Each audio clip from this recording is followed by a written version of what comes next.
How? Yes. No. After all the this sort of like Viking, Norman, Saxon style archery, it's nice to get back to some normal archery. Just a couple of thoughts though, still on the same subject.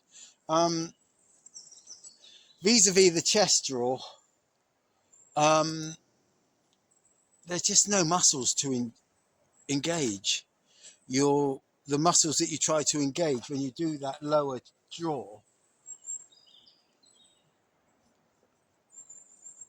it doesn't sort of like it's very one-sided. You can punch it, you can punch forward a bit, but does that really help?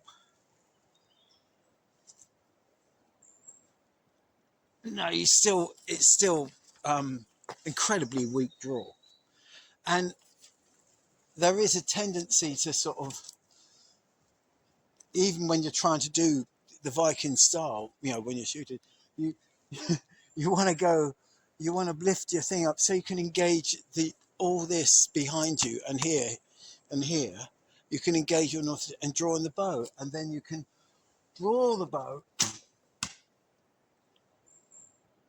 and you've dropped the bow down into your line of sight, and when it hits your line of sight, you let the arrow go. That actually, I can't see anybody else, even in Norman times, not doing that. I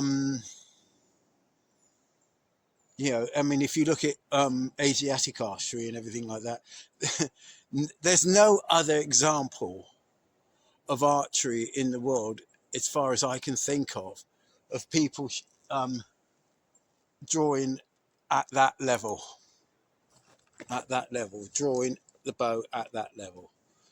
I mean, if I do that, the further I go down, I get a yank right here as I do that.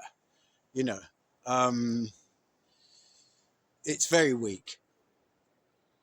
So, and no matter how weak or strong you are, I think, sky drawing or, drawing at a higher level to engage your shoulders and your back and your neck muscles, it's just a natural thing to do. So maybe the artwork from that time is anachronistic, sort of thing.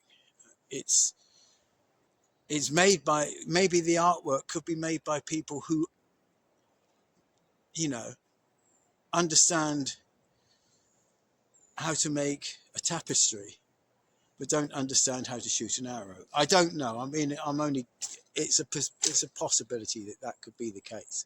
And that, although they did the thumb draw, and with that arrow, the one with the carved knock, you can pull. There's no reason.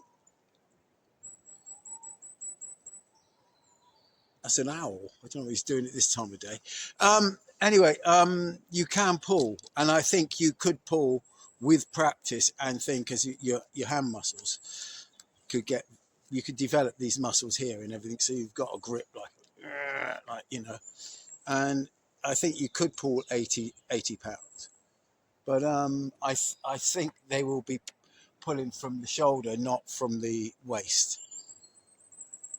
Honestly, I think, there'd be something wrong with them if they didn't do that, because you've got a shitload of muscles up here that you can use. When you pull from down here, you turn them off almost at the shoulder. So who knows? Anyway, yeah. But there isn't that much difference between the thumb draw. It's just a change of I mean, from the pinch grip like that, which is how I used to do the pinch grip. I mean, you've got the pinch grip like that, which is on the drawings. On the drawings, you've got the pinch grip like that, and or like that. Sorry about this. You've got the pinch grip like that. That's on the drawings. But I mean, to be quite honest, a pinch grip like that is much stronger. Naturally, it's just naturally stronger, and that's how I've always done a pinch grip. I've done it. And when I saw that American Indian, he sort of said about doing a pinch grip, like, you know, and but the thumb draw, yeah. So I reckon they shot like a thumb draw, but with a pinch grip, if you see what I mean. Because their sort of archery seem to be on the move, and they're doing active moving archery. So I think that's why they did it. I mean, I think that's what they were doing, but they weren't drawing the bow like that. Nobody in their right minds would draw their bow like that. I mean, they probably draw the bow a bit more, you know. Thumb grip, good.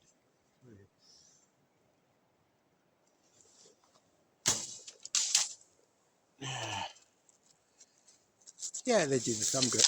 Anyway, I'm going to get back to some normal shooting now. I've got to get home, and this has just been a bloody good ramble. Peace. I did.